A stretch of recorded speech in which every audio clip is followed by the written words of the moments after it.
At 19, Kai Bergman had nothing left. His mother had died 6 months ago. His stepfather kicked him out the day the Social Security check stopped coming. He had $15 in his pocket and a duffel bag on his shoulder. So, when the county auctioned a rusted old box truck for $15, Kai raised his hand and bought it. The crowd laughed. But 3 nights later, behind a hidden panel in the back of the truck, Kai found 4 gold coins and a treasure map. What Kai didn't know was that 400 miles away, a 20-year-old named Zeke Lindquist had inherited a copy of the same map from his dead grandfather, and Zeke was running toward the same mountain. That was later. First there was the funeral, and then there was Dwayne. Kai's mother had been sick for 2 years, pancreatic cancer, stage 4 by the time they caught it, which the oncologist in Pueblo had said in a soft voice that meant there was nothing anybody could do. She had fought it for 18 months anyway. She had done it for Kai, and both of them had known that, and neither of them had said it out loud. Her name was Rose. She had raised Kai alone from the time he was 3 years old, when his biological father had left for a job in Wyoming and never come back.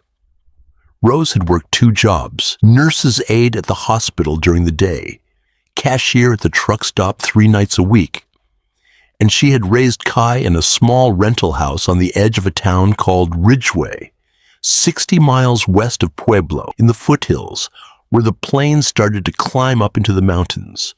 When Kai was 13, Rose had married a man named Dwayne Voigt, who worked as a mechanic at the Ford dealership in town, and who had been kind to her for exactly the length of their courtship. After the wedding, he had gone back to being who he was, which was a man who drank too much and got angry at small things, and who did not know how to be a father to a boy who was not his. Kai had not fought him. Kai had learned early that fighting Dwayne cost more than it was worth. He had spent his teenage years staying small and staying out of the way and staying at the library after school until the library closed at 8. Then Rose got sick. Rose died on a Tuesday in April, which was, Kai thought, the wrong day for it. Tuesdays were the day Rose had always done the grocery shopping. It seemed wrong for her to die on a day she had always used to make sure they had food. The funeral was small. Rose's sister came from Denver. 2 women from the truck stop came. Dwayne sat in the front row in a black suit that did not fit him and did not cry. Dwayne let Kai stay in the house for 3 months after the funeral because the Social Security survivor's check kept coming to Kai's name, and Dwayne cashed it. Dwayne also cashed Rose's small life insurance policy, $12,000, and put it into a truck he had been wanting to buy. I did not say anything about it, because there was nothing to say and nobody to say it to. The morning Kai turned 19, the last survivor's check came. Dwayne cashed it. Then, Dwayne came into the kitchen where Kai was making coffee and told Kai he had until the end of the day to be gone. "This is my house," Dwayne said. "Your mother's dead. You're a grown man. Time to figure out your own life." Kai did not argue. He went upstairs. He packed a duffel bag with clothes, a book Rose had given him for his 15th birthday, and a photograph of Rose from before she got sick. He walked out the front door at 11 in the morning with $15 in his pocket and nowhere to go. He walked into Ridgeway. He sat on a bench outside the library because the library did not open until noon on Wednesdays. When it opened, he went in and used a computer to look at the classified ads. There were no jobs he could get without an address. There were no apartments he could rent without a job. He walked around Ridgeway all afternoon. At 4 in the afternoon, cold and hungry and tired, he saw a paper flyer taped to the window of the diner. Ridgeway County Estate Auction, Thursday, 10 a.m. Various properties. Come warm up. Free coffee. Kai did not go for the auction. He went for the coffee. The auction was held in the county courthouse annex on Thursday morning.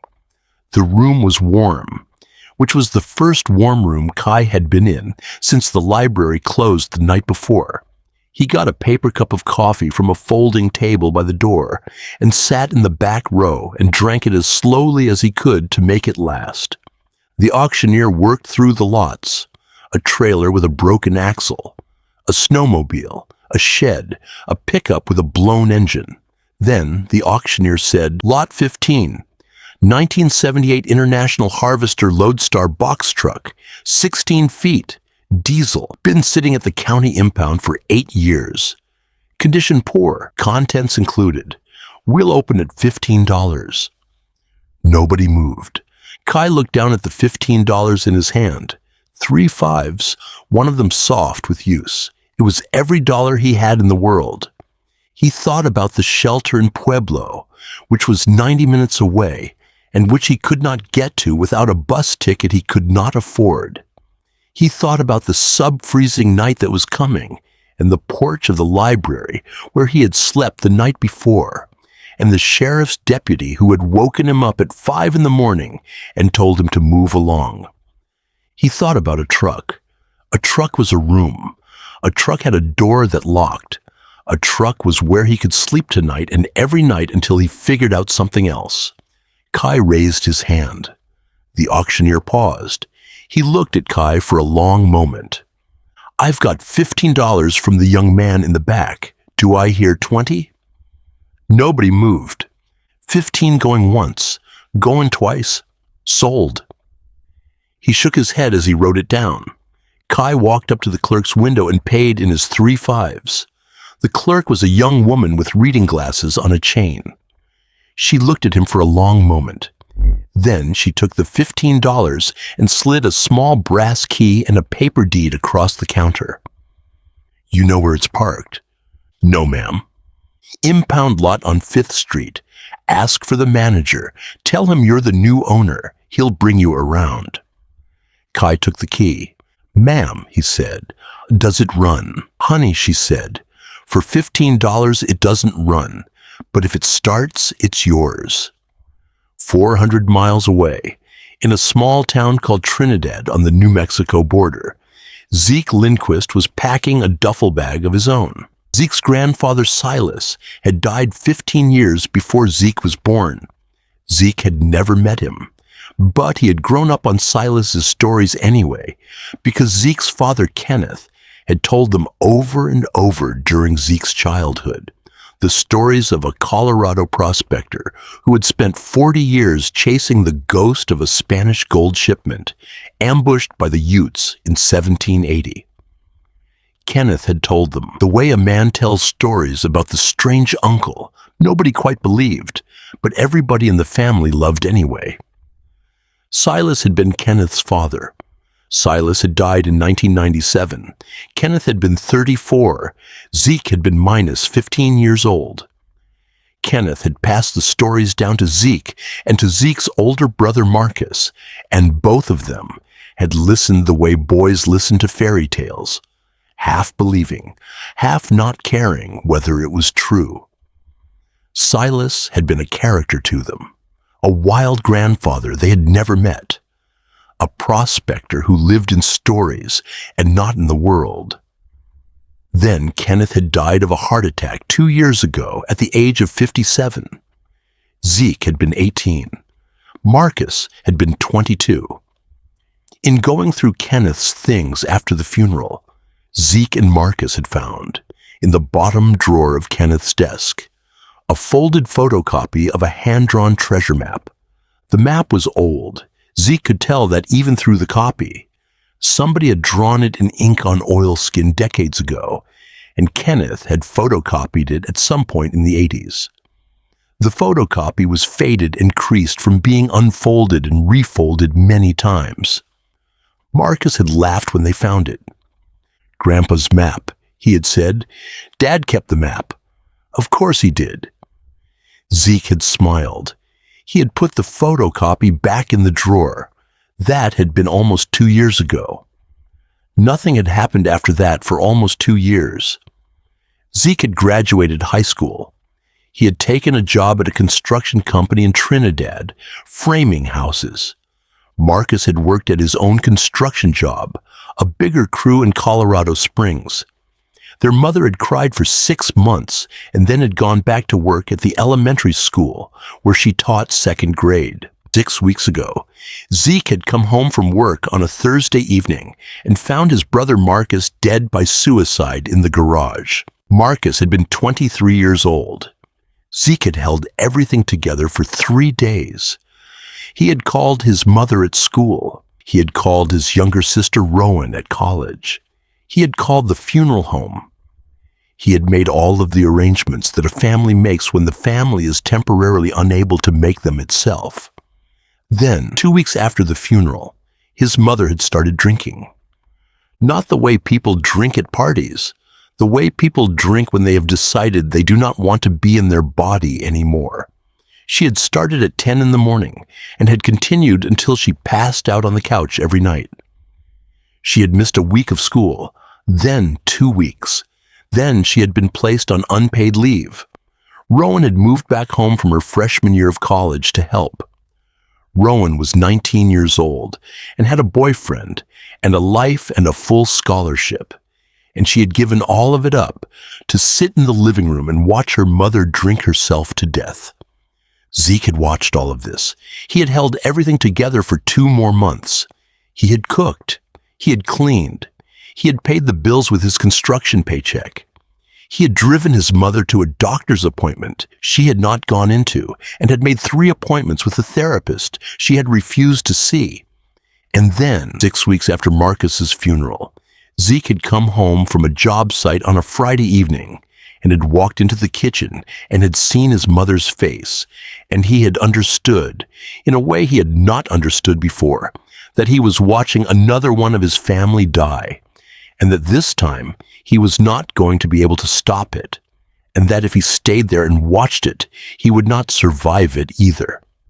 That was the night he had opened the drawer of his father's desk. The map was still there, faded and creased. Zeke had unfolded it slowly on the kitchen table after his mother had passed out on the couch and Rowan had gone to bed. He had studied it under the light of a single lamp for 2 hours, and he had realized that he could read some of it. That his father had told him the stories closely enough over the years that some of the coded notes on the map were things he could actually decode. Place names his father had described. Landmarks his father had said his grandfather had walked to. A prospector's cache at a bend in a creek his father had once drawn for him on a napkin. Zeke did not believe in the gold. Zeke did not believe there was anything at the end of the map at all. What Zeke believed was that if he stayed in the house on Elm Street in Trinidad, Colorado for another week, he was going to end up in that garage with a length of rope in his hands the same way Marcus had. He needed a reason to move.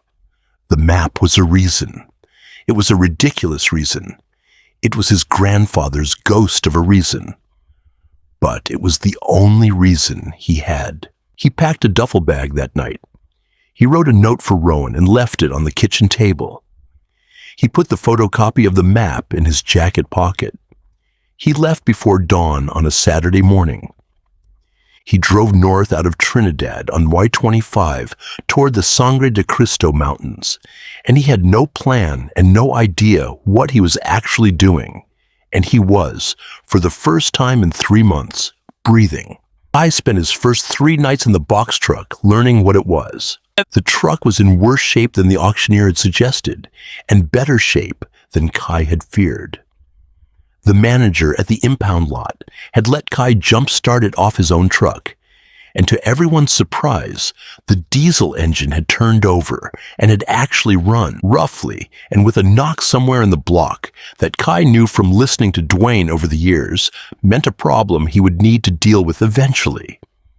But the truck moved. That was the important thing. The back of the truck was a cargo box, 16 feet long, 7 feet wide, 7 feet tall, empty except for a folded canvas tarp in one corner and a set of ratcheting straps hanging from a hook. The floor was wood, warped in places by years of moisture. The walls were sheet metal, rust red on the outside, gray on the inside, dented in several places. Kai spread the tarp on the floor of the cargo box on the first night and unrolled his sleeping bag on top of it. He locked the back door from the inside, using a small hook-and-eye latch he had installed himself with tools borrowed from the impound manager, whose name was Ed, and who had, in the 4 hours Kai had spent at the impound lot getting the truck running, become the first adult since Rose to look at Kai like a person. Ed had let Kai park the truck in the back of the impound lot for as long as he needed to. "Nobody comes back here," Ed had said. "You need a place to sleep while you figure out your life. You sleep here. You need anything. You knock on my office door. I'm here from 7 to 5. Kai had slept better than he had slept in 6 months.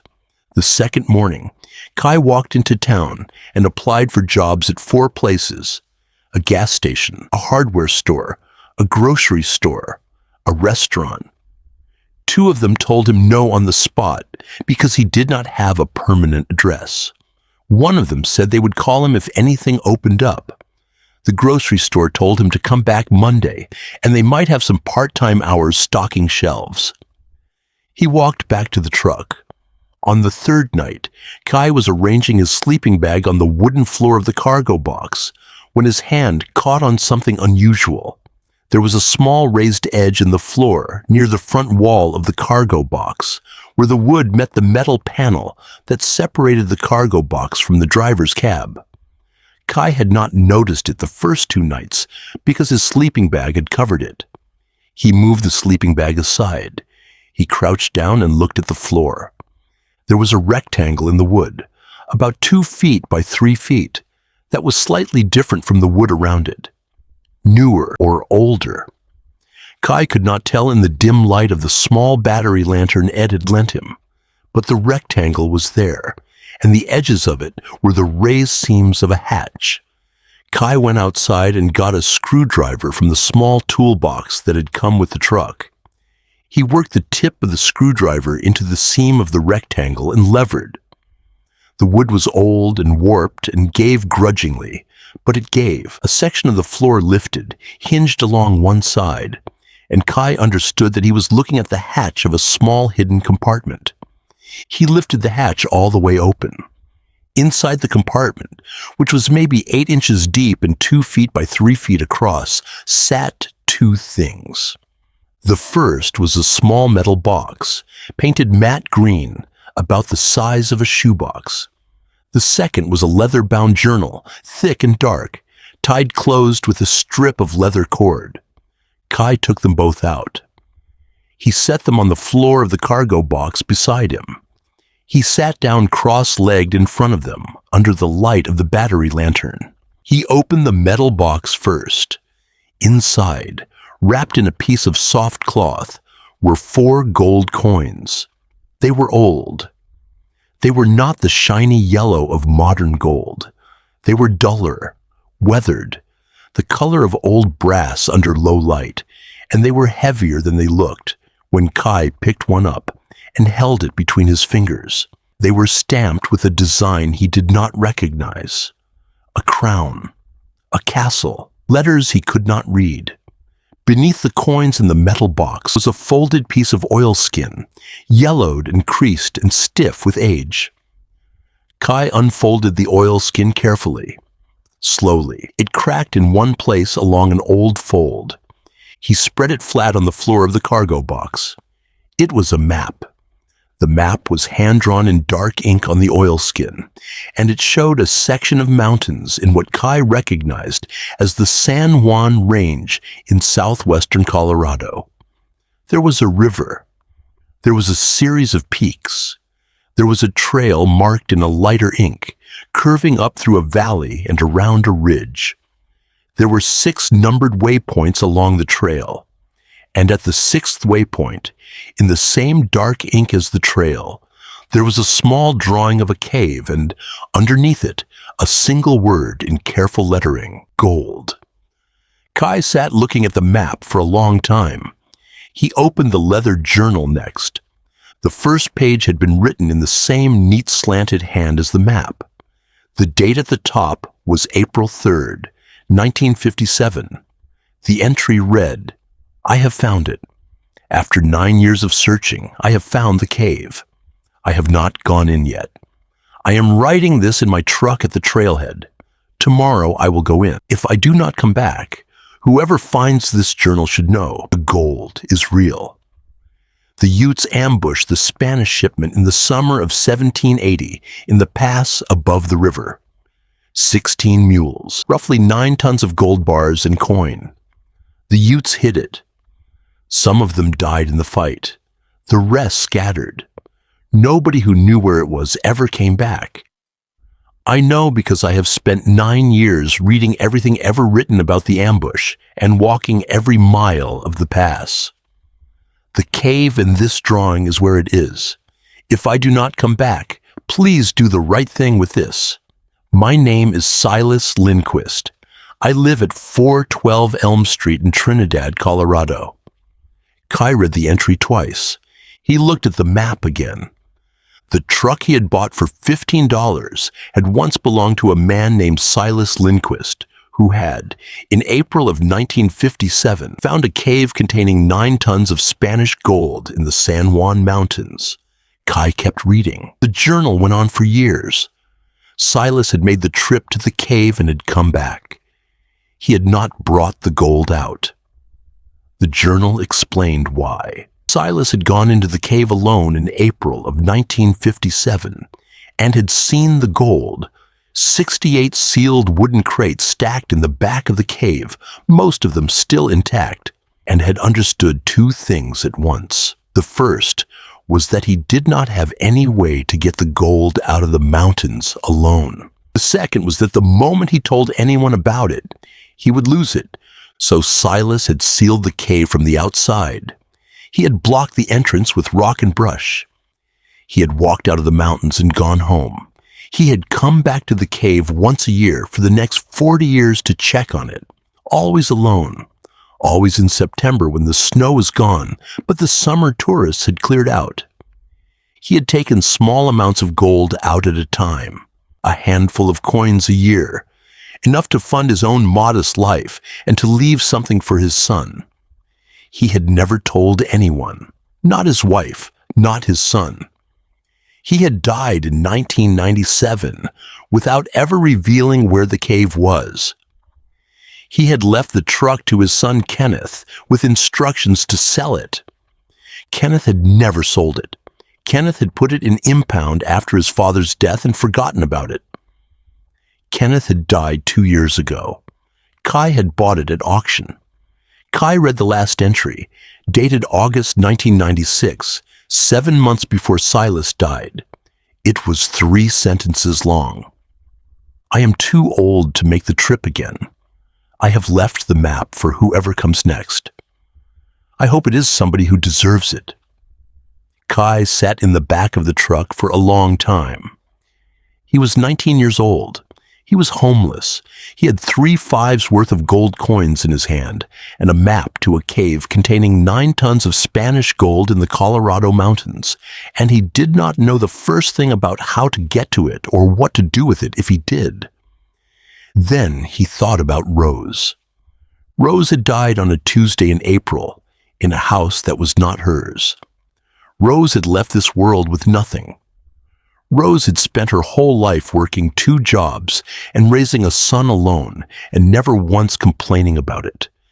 And the world had rewarded her by killing her at 47 and leaving her son on a bench outside a library. The gold could not fix any of that. Kai understood that, but the gold could keep him from becoming somebody who died on a bench. Kai folded the map. He put it in the metal box with the coins and the journal. He put the metal box under his sleeping bag. He walked into town in the morning and used the library's public computer to research 2 things. The first was how to get from Ridgeway to the San Juan Mountains in an old diesel box truck. The second was what 4 Spanish gold coins from 1780 might be worth. The answer to the first question was 330 miles across 2 mountain passes. The answer to the second question was roughly $12,000 each at a legitimate coin dealer, if you had provenance, which he did not. He walked back to the truck. He knocked on Ed's office door. "Ed, I need to leave. If I can get the truck to run for 300 miles. Ed looked at Kai over his glasses. "Where are you going, son?" "West, into the mountains." "Why?" Kai thought about the answer for a long moment. "I've got something to do." Ed studied him. "You've got $15 to your name, and you're going to drive 300 miles across 2 passes in a truck that idles rough." "Yes, sir." Ed took off his glasses and set them on his desk. "I have a brother-in-law who runs a diesel shop in Alamosa," he said. "Halfway there. If you can get to Alamosa, he'll look at the engine for you and probably not charge you. He owes me a favor. I'll call him." "Thank you, Ed." "Yes, sir." "Whatever you're doing, be careful." "Yes, sir." Ed picked up his glasses. "Get out of here, son. Go do it." Zeke Lindquist arrived in Alamosa on a Sunday afternoon. He had been on the road 3 weeks. He had followed his grandfather's map north from Trinidad up into the mountains, working his way through the coded place names on the photocopy, staying at cheap motels and eating out of gas stations and sleeping in his truck when the motel money ran out. He had made it as far as a small trailhead called the Rio Grande Reservoir, which the map identified as the 3rd waypoint, and had gotten stuck because the 4th waypoint was written in a code his father had never taught him. He had spent 3 days in Alamosa, staring at the map and eating truck stop food and trying to figure it out. On his 4th day in Alamosa, Zeke walked into a diner on Main Street to get coffee and warm up. He sat at the counter and ordered a coffee and a piece of pie he could not really afford. The waitress, a woman in her 50s who did not smile but did not smile either, poured his coffee and asked him where he was from. "Trinidad," Zeke said. "Long way from home." "Yes, ma'am." She looked at him a second longer than most waitresses would look at a customer. Then she moved on down the counter. Zeke took the photocopy of the map out of his jacket and spread it flat on the counter beside his coffee. He had gotten past the point of being self-conscious about it. He looked at the 4th waypoint again. The word next to it, in his grandfather's careful writing, was one Zeke did not know. It looked like Kiave or maybe Kiawe. Zeke could not tell if the last letter was a Y or an I. It was a Ute word. His grandfather had known Ute words. Zeke did not. At the far end of the counter, a man in a canvas coat with a thick white braid down his back was drinking his own coffee and reading a newspaper. He was, Zeke had noticed, sat down, the only other person at the counter. The man glanced over. He glanced at the map. Then he set down his coffee and looked at it a second longer. "Where'd you get that?" Zeke looked up. The man was watching him steadily. He was native, 60 or so, weathered face, dark eyes. "My grandfather drew it." "Did he?" "He's dead. My father was too. It was in my father's desk." The man got up from his stool and walked down the counter and sat down 2 stools from Zeke. He looked at the map without touching it. "That's Silas Lindquist's map." Zeke went still. "You knew him." "I knew him a little. I was young." He came around asking Ute elders about the Spanish gold. Nobody would talk to him. He never gave up. Kept coming back to my grandmother's house every couple years for about 20 years to ask a different question. She never told him anything either. The man paused, but she liked him. She said he was one of the only white men who ever asked a question about the ambush that treated it like our history and not just his lost gold. Zeke did not say anything. "You're his kin, grandson. My father was Kenneth. Kenneth died 2 years ago." "I'm sorry." "My brother died 6 weeks ago." The man looked at Zeke a long moment. "I'm sorry." Thank you. The man looked at the map again. You're stuck on Kauai? Yes, sir. That's Ute. It means the place where the water turns. It's a bend in a creek northwest of the reservoir, about 4 hours hike from the trailhead. There's a small cache there, or there used to be. The man paused. Your grandfather knew that name because I told him one summer when I was 19, and my grandmother was mad at me for a whole month afterward. She said I gave up a piece of us to a man who wouldn't understand it. I don't know if she was right. I hope she wasn't. He looked at Zeke. My name is Coyote Red Cloud. I live outside town. Zeke Lindquist. You going up there? I'm going up there alone. Yes, sir. Coyote studied him. Your grandfather went up there alone for 40 years, never told a soul what he found. He must have found something, or he wouldn't have kept going back. That's what my father used to say. Coyote drank his coffee. Zeke waited. 2 hours after you leave the reservoir, the trail forks. Take the right fork. The left fork looks better, but it dead ends. Keep the creek on your left. When the creek turns hard right, you'll see a stand of aspens. There's a big flat rock at the base of them. That's Kauai. Coyote paused. I'm telling you this because your grandmother, mine, she said one day one of Silas's kin would come through. I did not think it would be a grandson, but here you are. Thank you, Coyote. Don't thank me yet. Be careful. The mountains have been getting more people lost the last few years than they used to. Coyote finished his coffee. He put a 5 on the counter. He left. Zeke sat with the map spread out on the counter and the coffee going cold in front of him and understood that he had just been given something that made the rest of the map suddenly possible. Kai's truck died in Alamosa on Monday morning. The engine had held together for 280 miles. Kai had been driving it slowly, 35 miles per hour on the passes, and the diesel had made it through Wolf Creek Pass with only one alarming stall halfway up. And Kai had thought maybe it was going to hold the rest of the way.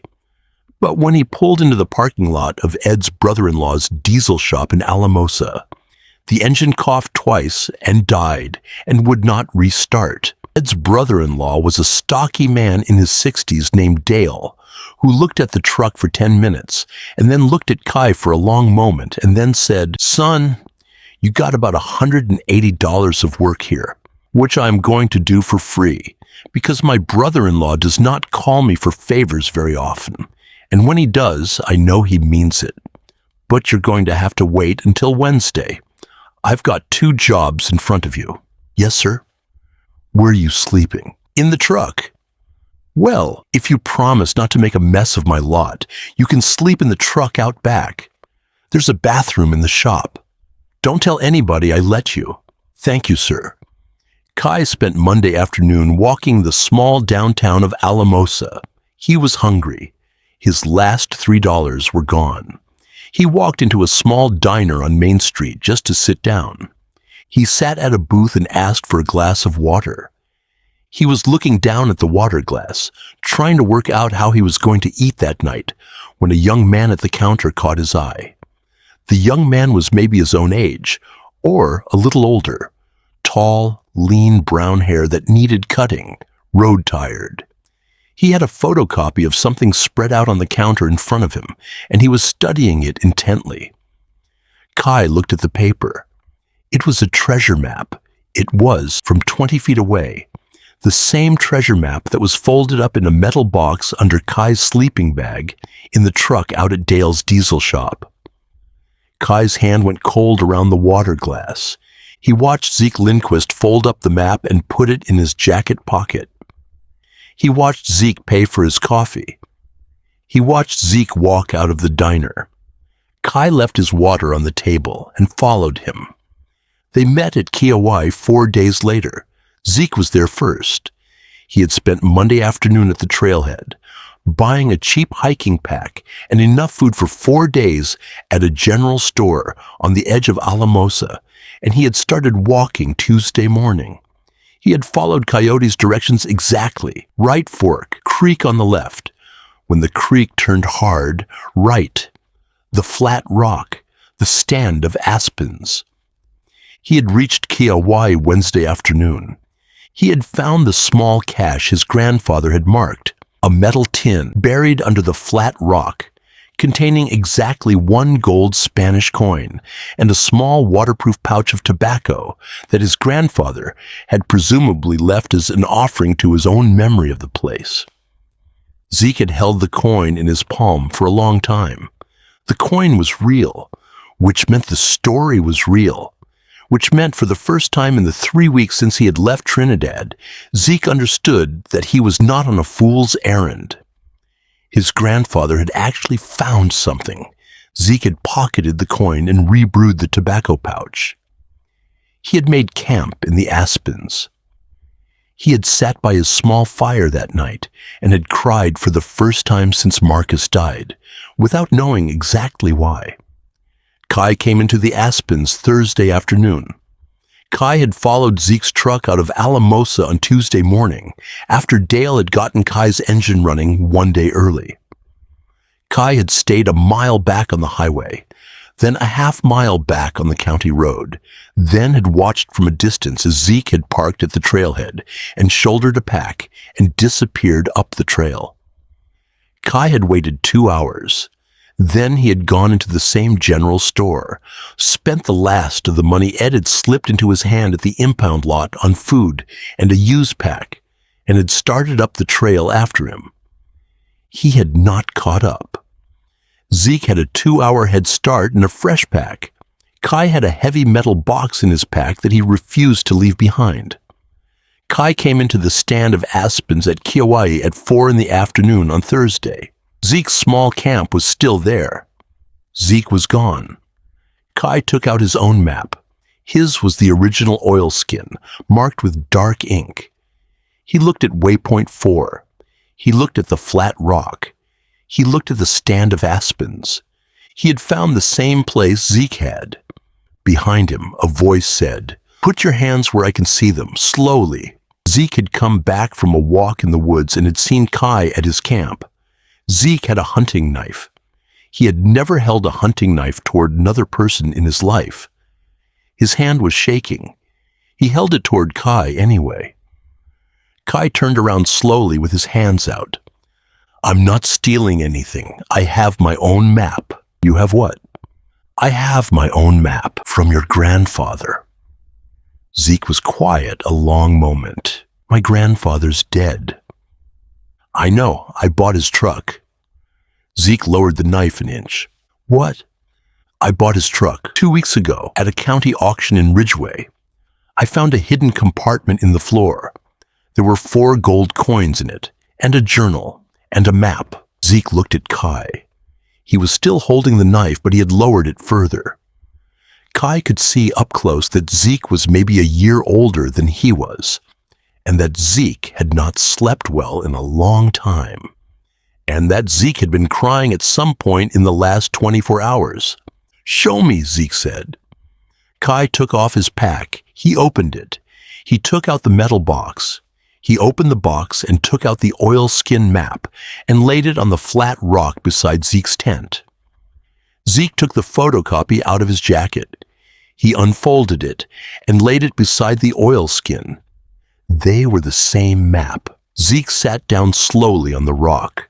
"Oh, Grandpa," he said, almost a laugh, almost a sob. He looked at Kai. "You got the coins, too." I opened the metal box and showed him the 4 coins. Zeke pulled from his own pocket the 1 coin he had found at the cache under the rock. He set it on the map beside Kai's 4. 5 gold coins from 1780 sat on a hand-drawn map on a flat rock in the San Juan Mountains, under a stand of aspens on a Thursday afternoon in April. Zeke looked up at Kai. "I don't have a plan for what to do with any of this," Zeke said. "Me neither." "You want to go find the rest of it. I've been walking toward it for 4 days." Zeke put the knife back in its sheath.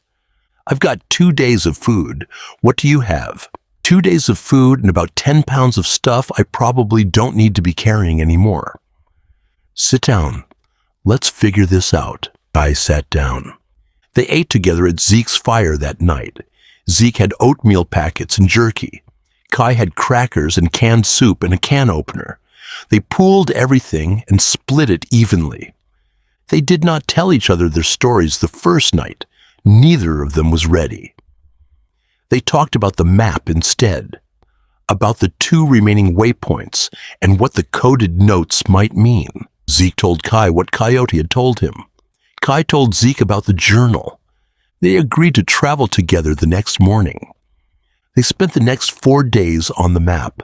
They reached the 5th waypoint on Friday afternoon. It was on the far side of a ridge above a river valley, and the coded notation in the journal indicated that a rockfall Silas had triggered in the 60s had blocked the direct trail. Zeke was strong. I was smaller, but was more careful. Between them, they picked their way around the rockfall along a narrow ledge that ran above a 200-foot drop into the river below. Kai's boots slipped once on loose scree, and Zeke caught his pack strap with one hand and hauled him back to the ledge without either of them saying anything about it afterward. They reached the 5th waypoint at dusk. It was a small carved stone at the base of a cliff. The stone was worn, but Silas's initials were still visible on it. S.I. touched them with his thumb. They made camp that night in a small clearing. The stars came out. Zeke made a fire. They cooked oatmeal and split it. They started to tell each other their stories.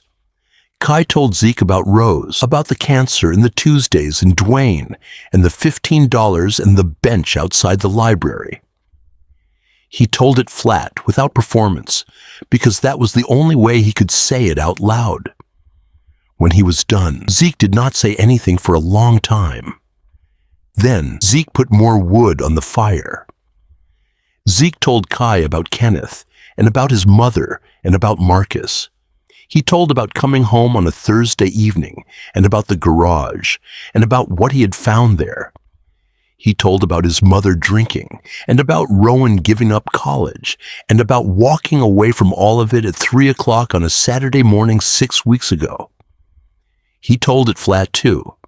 He told it like the story of someone else, the way he had been telling it in his own head for 6 weeks in order to stay upright. I did not say anything for a long time.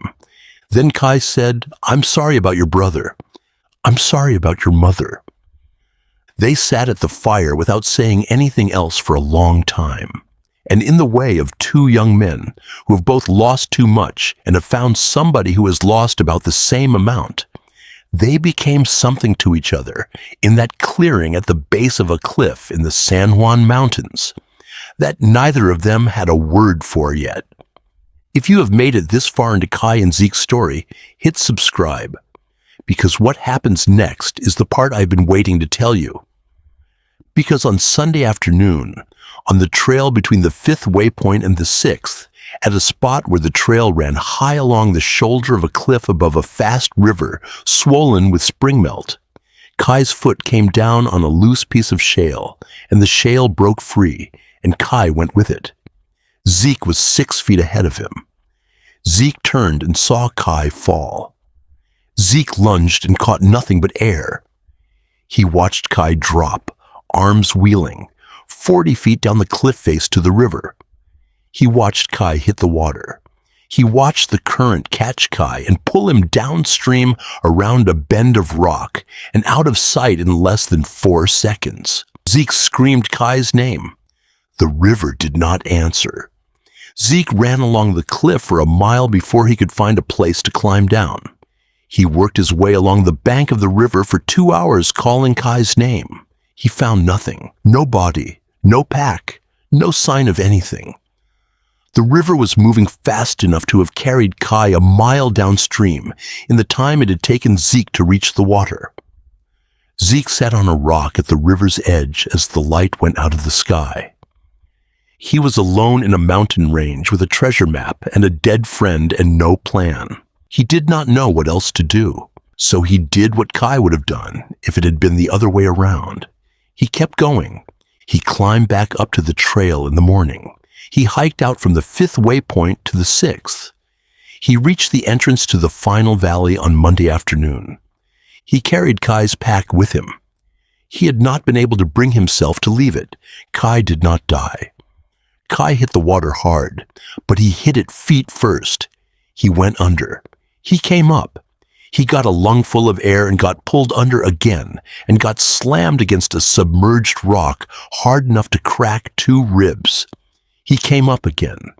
He went with the current because he could not fight it, and eventually the river widened and slowed, and Kai kicked his way to the bank and pulled himself out of the water on a gravel spit, coughing river water for 10 minutes, half a mile downstream from where he had fallen. His pack was gone. The metal box was gone.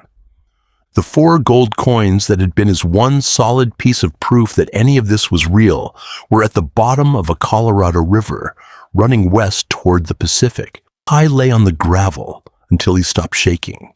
Then he took stock of what he had.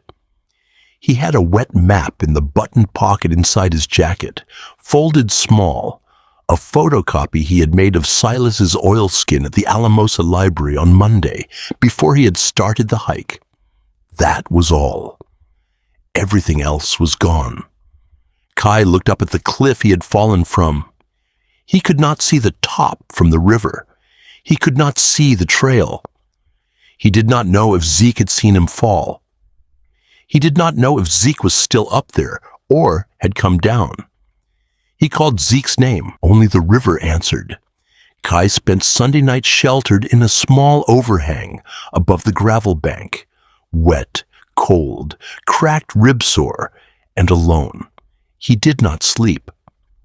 In the morning, he studied the wet photocopy of the map.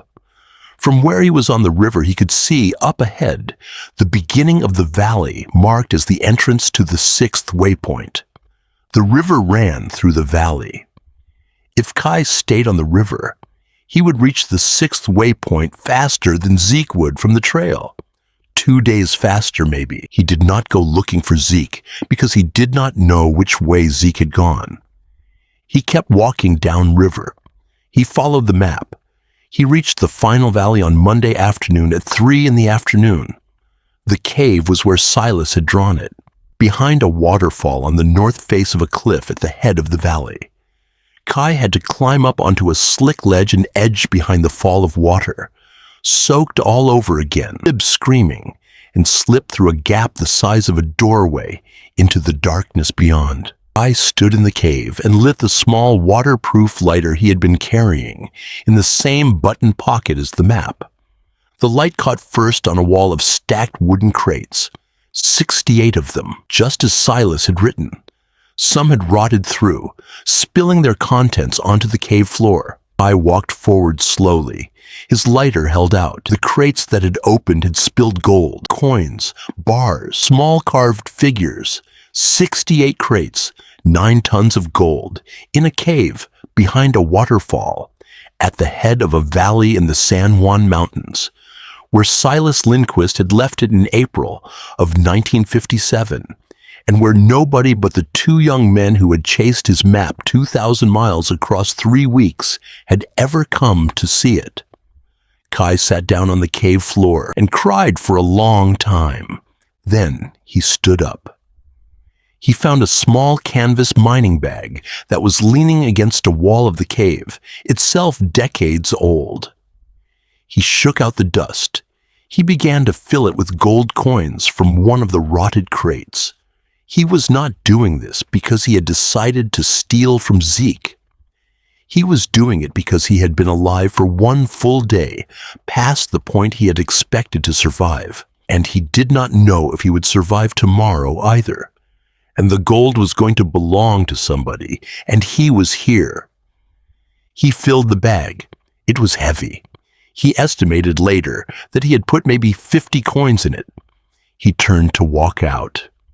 Zeke was standing in the entrance of the cave. Zeke's face went through 3 expressions in the space of a second. Shock, grief. That was not grief, because there was nothing to grieve. Then a kind of amazement that had no words attached to it.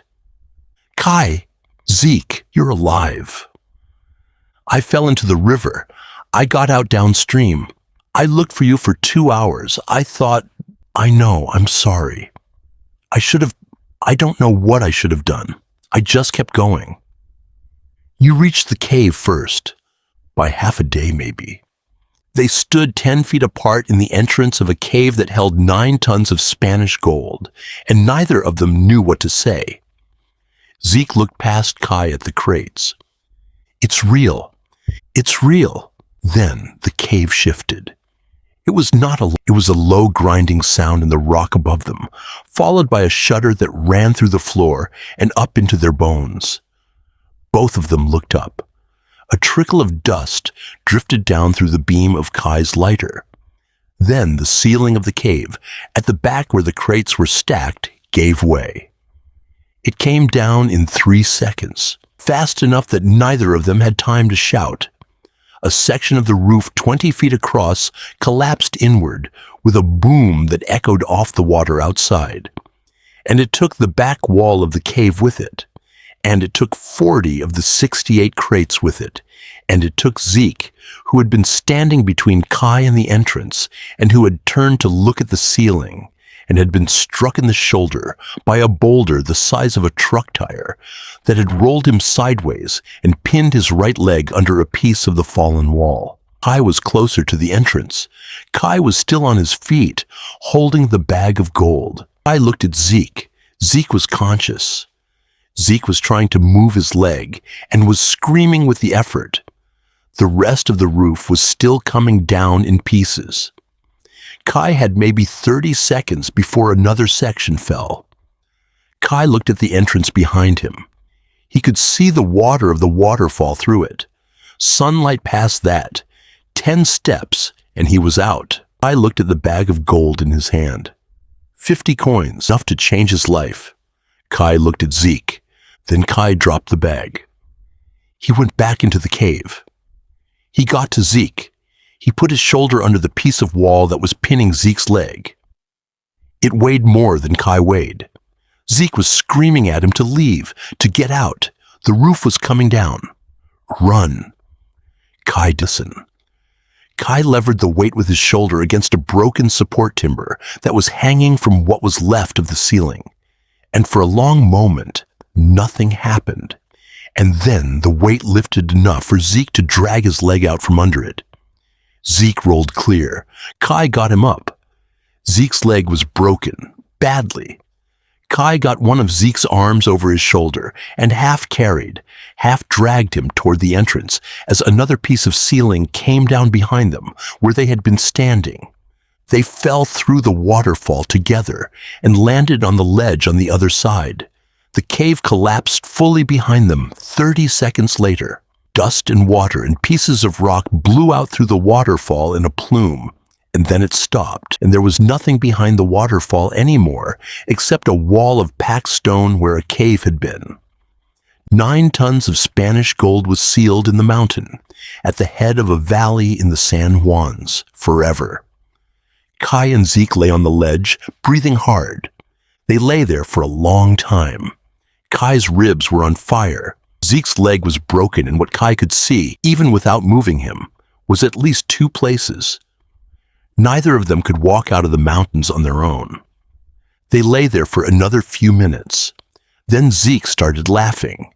Then he was crying. Then he was laughing again. "You dropped the bag," Zeke said. "I dropped the bag. You had it in your hand, and you dropped it." "I dropped it." Zeke reached into his own jacket pocket with his good hand, slow because his shoulder had been struck by falling rock, and everything above his waist hurt. He came out with something small and round and closed his fingers around it. Then he opened his hand, his single gold coin, the one he had found at Kauai, the one he had told Kai about a week ago and had put back in his pocket, the one Kai had assumed Zeke had lost or spent or given away by now. Zeke had kept it. He had never told Kai. He had been planning, in some quiet part of himself that he had not been able to admit to keep that one coin for himself, no matter what happened at the cave. That coin was his grandfather's proof. That coin was his grandfather's hand reaching forward through 50 years. Zeke had not been going to give that up. He held it out to Kai now. Take it, Zeke. Take it. You saved my life. I was keeping it. I wasn't going to tell you. Take it. Kai looked at the coin. You have to take it, Zeke said. It's the only one that got out of that cave, and it belongs to whoever proves he was worth saving. That's you. Kai took the coin. It was warm from Zeke's pocket. It fit in his palm, the same way it had fit when he had held the first 4 in the truck 4 weeks ago on a floor in Ridgeway, Colorado. Kai closed his fist around it. We'll sell it, Kai said. We'll split it. That was the deal from the beginning, even if we never said it. There was no deal. There is now. Zeke almost laughed. He winced instead. Okay, there's a deal. They lay on the ledge behind the waterfall for another hour. Kai figured out that his broken ribs would let him walk, slowly, if Zeke could sit on his shoulders. Zeke could not walk at all. Between them, they had 1 working leg and 2 cracked ribs and 18 miles between them and the truck. They started walking. It took them 3 days. They rested 12 hours out of every 24. They stopped every quarter mile so Zeke could get down and rest his leg. They drank from streams. They ate what was left in Zeke's pack, which was not much. They lit small fires at night to keep warm. On the second night, sitting by a fire under a sky so full of stars, Kai had not known that many stars existed. Zeke said, I was going to kill myself. Kai did not say anything for a moment. Then, before I left Trinidad, that's what the map was. That's what my grandfather's map was. It was the thing I did instead of going in the garage with a rope. I looked at him across the fire. I know, Zeke said. You don't have to say anything. I just needed you to know, because if I hadn't left, I would be dead. And if you hadn't been at that diner in Alamosa, I would have died at Kaiawai, or on the trail, or in the cave. So I took a long breath. My mother died on a Tuesday, Kai said. I told you that. I didn't tell you the last thing she said to me. She said, be somebody's someone. That's all. I didn't know what she meant. He looked at fire at Zeke. I think I know now. Zeke wiped his face with the back of his hand. Yeah, he said. They reached the truck on the 3rd day. I drove them out of the mountains. He drove them to the emergency room in Alamosa. Zeke's leg was pinned in surgery the next morning. Kai's ribs were taped. Kai slept in the truck in the hospital parking lot for 3 nights while Zeke recovered. Ed's brother-in-law Dale came by twice with sandwiches and coffee and did not ask any questions. They drove east together after Zeke was released. Kai drove. Zeke slept most of the way in the passenger seat with his cast propped up on the dash. They stopped in Denver on the way to Trinidad. Kai walked into a numismatic coin dealer on Spear Boulevard with the single Spanish gold coin in his pocket. He put it on the counter without a story. The dealer looked at it for 20 minutes under a magnifier and made 3 phone calls and offered Kai $41,000. Kai took it in a certified check. He drove Zeke to Trinidad. He waited in the truck while Zeke went in to see his mother and Rowan. Zeke was inside for 2 hours. When he came back out, his face was wet, but different from how it had been the last time Kai had seen him cry. Rowan's already got Mom signed up for a rehab program starting Monday, Zeke said. She waited to see if I was coming back before she started it. She's a good sister. She is. Zeke got in the passenger seat. Kai drove them to a bank. They opened a joint checking account with the $41,000. They agreed on paper that half of it belonged to each of them. Kai insisted. Zeke stopped arguing on the 5th iteration. Zeke used his half to help Rowan pay for their mother's treatment and to catch up on the mortgage on the house on Elm Street. Kai used his half to enroll in community college in Pueblo in the fall and to rent a small apartment above a barber shop for $280 a month. Silas Lindquist had gone up into the mountains alone in April of 1957 and had found 9 tons of gold and had left it there and had died before he could reveal it. Silas Lindquist had left the treasure to his grandson, who did not know that. Silas Lindquist had also, without meaning to, left it to a homeless 19-year-old from a town he had never heard of. Neither of them ended up rich. Both of them ended up alive. 2 years later, on an evening in April, Kai drove the box truck from Pueblo to Trinidad to have dinner with Zeke and Zeke's mother and Rowan on the 2nd anniversary of Marcus's death. He brought a bouquet of flowers his community college botany professor had helped him arrange. Zeke's mother, who was 2 years sober and back at the elementary school, cried when Kai handed her the flowers. Rowan, who was a junior at Colorado State now, hugged Kai the way sisters hug brothers. That was who Kai was to them now. The younger brother Marcus had almost been. They ate dinner. They sat on the back porch afterward. Zeke and Kai walked out to the garage together, which was the garage where Marcus had died, which was the garage Zeke had refused to enter for over a year afterward. Zeke went into it now easily, because he had been going into it a little at a time for the last 6 months, and because Kai was with him. They sat on the concrete floor of the garage in the dark and did not say much. They didn't need to. After a while, Zeke said, "You still have it. I still have it."